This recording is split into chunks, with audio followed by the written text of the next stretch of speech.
Father Maximilian Kolbe was in Auschwitz when a prisoner escaped, and to terrify all the other prisoners out of ever thinking about escaping, they would line them all up, walk slowly down the line, and pick them one at a time. You. They picked 14 prisoners to go into a starvation bunker. A little room where they'd slam the door shut, no food, no water till they died. It was a horrible way to die. And one of the men chosen that day fell to his knees. What about my wife? What about my children?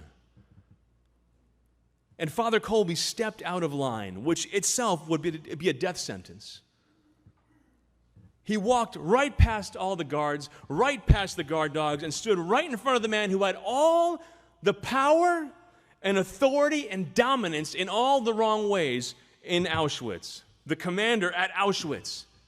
Here he is facing the false man, the type of man we should be moving away from.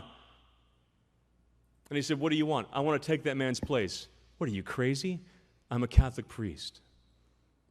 In other words, yes, I'm crazy, but in a really good way. And he said, "Go ahead, switch them out," which itself was another miracle. But here's the thing, guys, that a lot of people don't know about. People who survived that day and were there to watch this interaction between Father Kolbe, this emaciated prisoner, and the commander at Auschwitz, remember that the commander at Auschwitz was shaking in the presence of Father Kolbe. He was shaking in the presence of this inner power of this man.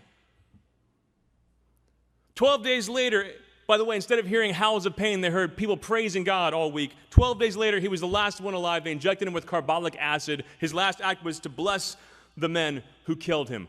Brothers and sisters, all the powers of hell and darkness tremble before a true man of God,